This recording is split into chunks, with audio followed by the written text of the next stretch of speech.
Avec G20 en maths, il n'y a jamais de problème, mais que des solutions.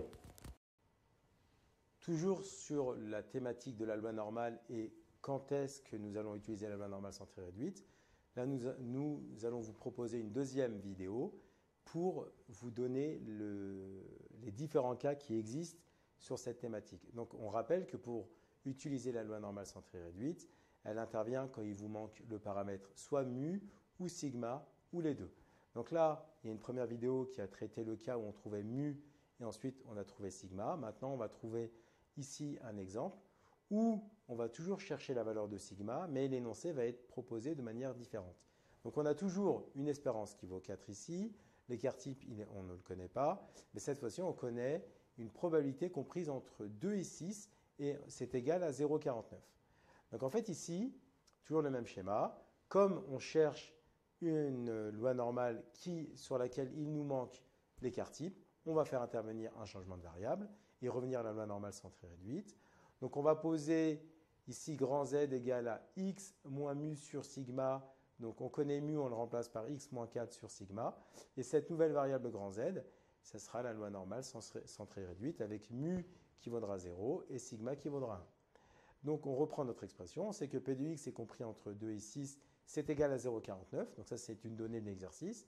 Et donc cette fois-ci, on va faire moins 4, c'est-à-dire moins mu à tout le monde, et on divise l'ensemble par sigma. Donc les inégalités restent intactes. Et donc en fait, ça nous devient ici moins 2 sur sigma. Ici, ça devient grand Z. C'est ce qu'on a posé ici. Hein. C'est la loi normale centrée réduite.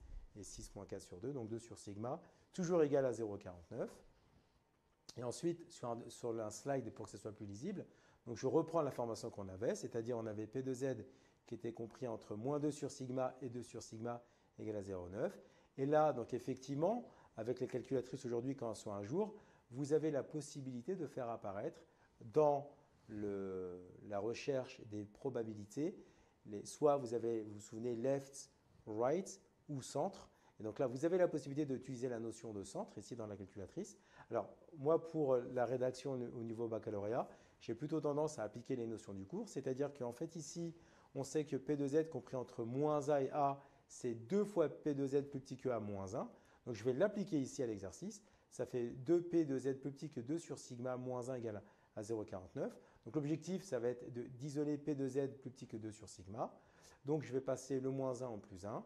Ensuite, je divise par 2. Donc, il me reste P de Z plus petit que 2 sur sigma égale à 0,745.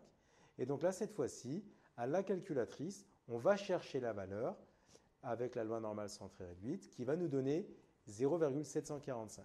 Donc là, maintenant, vous avez compris comment ça fonctionne. Et on trouve à la calculatrice 0,65883. Et donc, autrement dit, ça signifie que 2 sur sigma, c'est approximativement égal à 0,65883. Donc, en fait, on a donné 5 chiffres après la virgule pour vraiment donner une valeur approchée de sigma très, très correcte par rapport à la réalité. Et donc, ensuite, on va faire le calcul 2 fois 1 divisé par 0,65883. Et quand on donne un arrondi à 10 moins 2 près, on trouve que sigma est égal à 3,03. Donc ainsi, on a pu déterminer l'écart type avec une information ici où vous avez une double égalité, double inégalité. Comme tu as kiffé la vidéo et que tu veux des bonnes notes en maths, alors tu mets un pouce bleu, tu t'abonnes à notre chaîne, tu poses un commentaire, on y répond sans problème. Ensuite, on t'embarque avec nous sur g20enmaths.com. Des exercices corrigés, des détails de ouf avec ça. Plus d'excuses pour pas avoir de bonnes notes en maths. Et bien sûr, rendez-vous sur nos réseaux sociaux.